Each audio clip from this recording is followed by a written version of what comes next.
Hello friend, कैसे हैं आप लोग। बैटल थ्रू द हेवन के एक और नॉवल एक्सप्लेनेशन में आप सभी का स्वागत है। जैसा कि हमने लास्ट एपिसोड में देखा था, जियान आइस रिवर वैली के डिसाइबल और वहाँ के बहुत सारे एल्डर को धूल चटा दिया था। और उसके बाद जियान लिटिल फेरी डॉक्टर के अंदर गए आइस जोन फोर्स को निकालने के लिए ट्राई कर रहा था। उसे आइस जोन फोर्स को निकालने के लिए कोई भी मेथड पता नहीं थी, बस वह एक ट्राई मार रहा था। आइस जोन फोर्स के बारे में एक अफवाह है कि उसे निकालने वाला जो उसे इंजर्ड किया है वो ही निकाल सकता है, या फिर आइस रिवर वैली का आइस सीप निकाल सकता है इस पॉइजन को। सोयन अपने स्पेस स्टोरी रिंग से एक वार्म वाटर को एक केप में डाल देता है, जिसमें लिटिल फेरी डॉक्टर घुसती है और सोयन उसमें बहुत सारे मेडिकल हर्ब्स और अपने फ्लेम के पाइथन को डाल देता है, जिस वजह से तुरंत ही उस बाथ में गए पानी का टेम्परेचर बहुत ज़्यादा हाई हो जाता है, जिस वजह से लिटिल फेरी डॉक्टर 2 जून के 6 स्टार पर होने के बाद भी इंटेंस फील उसको सहना पड़ रहा था। जियान बहुत ज़्यादा ताकत ला करके इस पॉइज़न को बाहर निकाल रहा था। कुछ दिन बीत जाते हैं और जियान धीरे धीरे करके इस पॉइज़न को निकाल रहा था। और बताया जाता है कि जियान बोलता है कि यह पॉइज़न का एक छोटा सा टुकड़ा गया है, जिस वजह से जियान इसे 4 से 5 दिन में आराम से निकाल लेता है। अगर यह 100% लिटिल फेरी डॉक्टर के अंदर जाता तो जियान को शायद इसे ठीक करने में 4 से 5 महीने लग जाते। जियान बोलता है कि यह आइस जोन फोर्स बहुत ज़्यादा स्ट्रेंज है। धीरे धीरे करके लिटिल फेरी डॉक्टर भी अब रिकवर होने लग रही थी।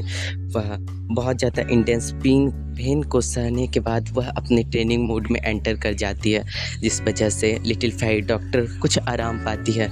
कुछ दिनों के बाद जब लिटिल फेरी डॉक्टर उठती है तो वो देखती है कि अब उसका पॉइज़न धीरे धीरे निकल रहा है, और 4 से 5 दिन के बाद जियान उसके पॉइज़न को बहुत आराम से निकाल लेता है। अब जियान सिलेन से पूछता है, क्या तुम मेरी कुछ काम करोगी, जिस वजह से सिलेन बोलती है, जी बिग ब्रदर जियान, आप बोलिए। तो जियान बोलता है कि मैं तुम्हें मेडिकल हर्ब्स देता हूँ, उसके लिस्ट को तुम्हें मेरे पास लाना है, क्योंकि आइस रिवर वैली के बहुत सारे डिसाइबल और मास्टर को मैंने मारा है। इस वजह से वो अब अपने अच्छे से फोर्स को भेजेंगे, जिस वजह से हमें भी अब तैयार रहना होगा, जिस वजह से मैं फैंग जुनसे के लिए बॉडी रिफाइन करूँगा। इस वजह से लिटिल फेरी जियान बोलता है कि सिलेन, तुम मेरे अर्थिमन पपेट को लेकर के जाओ, ये तुम्हारे ट्रिप में तुम्हारा ध्यान रखेगा, और इसे एक अच्छा सा क्लोथ्स पहना देना, जिस वजह से किसी को यह ना पता चल जाए कि यह एक अर्थ डिवन पपेट है। इसी के बाद सिलेन वहाँ से निकल जाती है इस फॉरेस्ट से मेडिकल हर्ब्स को ढूंढने के लिए।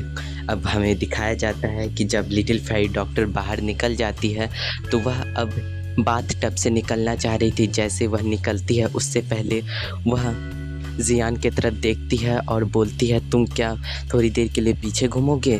तो जियान पीछे घूमता है और लिटिल फेरी डॉक्टर बाहर निकलती है, और उसके स्पेस स्टोरी रिंग से उसके वाइट क्लोथ्स निकलते हैं जो लिटिल फेरी डॉक्टर को कवर कर लेते हैं। इसी के साथ लिटिल फेरी डॉक्टर को जब जियान देखता है तो वह उसे देखते रह जाता है, क्योंकि अब लिटिल फेरी डॉक्टर का फेस और बॉडी बहुत ज़्यादा स्मूथ हो चुका है। वह जियान लिटिल फेरी डॉक्टर को देखते हुए मन में सोचता है कि जब वह लिटिल फेरी डॉक्टर से पहली बार मिला था सिटी में, तब लिटिल फेरी डॉक्टर के ब्यूटी की वजह से उसके पीछे टाउन के बहुत सारे लोग लग गए थे। और उसके बाद जब लिटिल फेरी डॉक्टर से दूसरी बार जियान मिलता है तो देखता है कि little fairy doctor poison sect की पॉइजन लेडी बन चुकी है। वहाँ की बैक डोर वही संभाल रही है। लिटिल फेरी डॉक्टर को देख करके वो जब बोल रहा था तो लिटिल फेरी डॉक्टर उससे पूछती है कि क्या हुआ। लिटिल फेरी डॉक्टर को देख करके फिर जियान सोचने लगता है लिटिल फेरी डॉक्टर के डार्क डे के बारे में, जब लिटिल फेरी डॉक्टर अकेली थी तो वह कितने सारे मुसीबतों को सही। उसे देखकर लिटिल फेरी डॉक्टर को देखकर जियान को बहुत ज़्यादा बुरा लगता था, जिस वजह से लिटिल फेरी डॉक्टर जब से जियान के साथ रह रही है तो लिटिल फेरी डॉक्टर को अच्छा महसूस हो रहा है। ये देखकर जियान को बहुत ज़्यादा अच्छा लग रहा है। अब धीरे धीरे लिटिल फेरी डॉक्टर वो अपने डार्क डे को भूलते जा रही है। Little fairy doctor little fight doctor जियान से पूछती है तुम क्या देख रहे हो? तो लिटिल फाइट तो जियान कहता है कि मैं ब्यूटी को देख रहा हूँ। इसी के साथ जियान अपने दोएकी को लिटिल फाइट डॉक्टर के हाथों से पूरे शरीर में फैला देता है, जिस वजह से कोई अगर इंजरी बची हुई है तो वह पूरी तरह से हील हो जाए। अब लिटिल फाइट डॉक्टर को ठीक होते हुए लिटिल फाइट डॉक्टर कहती है जियान से थैंक यू।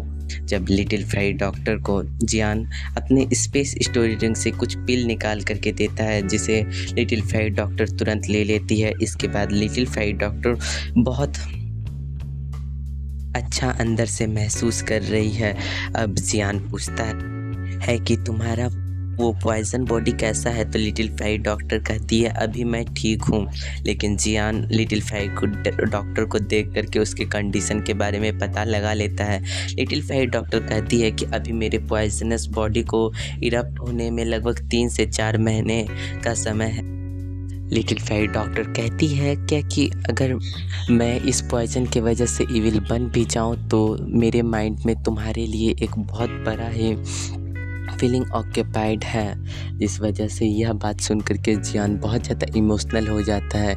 जियान के पास पहले से ही उस मैजिकल बीस्ट का एक कोड है, लेकिन वह लेवल 6 का है और जियान को इस पॉइजन बॉडी को कंट्रोल करने के लिए लेवल 7 का कोड चाहिए। लिटिल फाइट डॉक्टर कहती है कि मैजिकल बीस्ट इसका नाम क्या है? तो जियान बताता है इस मैजिकल बीस्ट का नाम स्काई पॉइजन ड्रैगन बीस्ट है।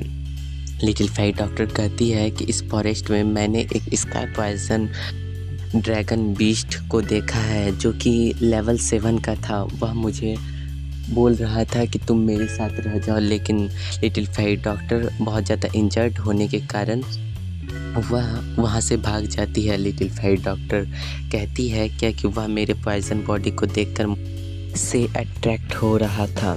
लिटिल फाइट डॉक्टर कहती है कि वह उस जगह का चीफ था, वहाँ पे बहुत सारे मैजिकल बीस्ट थे जो कि उसके शायद सेवक सर्वेंट थे।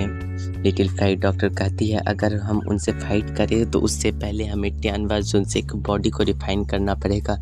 लेकिन जियान कहता है कि मैं पहले वह मैजिकल बीस्ट के कोर को पहले लूँगा, उसके बाद तुम्हारे बॉडी को रिफाइन करने से पहले टियानवा जुनसे की बॉडी को रिफाइन करेंगे। इसी के साथ दोस्तों आज का ये एपिसोड एंड होता है। वैसे हमें आपकी सपोर्ट की बहुत ज़्यादा ज़रूरत है, इसलिए सपोर्ट करें, हो सके तो लाइक कीजिए और सब्सक्राइब करना है कर दीजिए, नहीं तो कोई बात नहीं। Thanks for watching this video.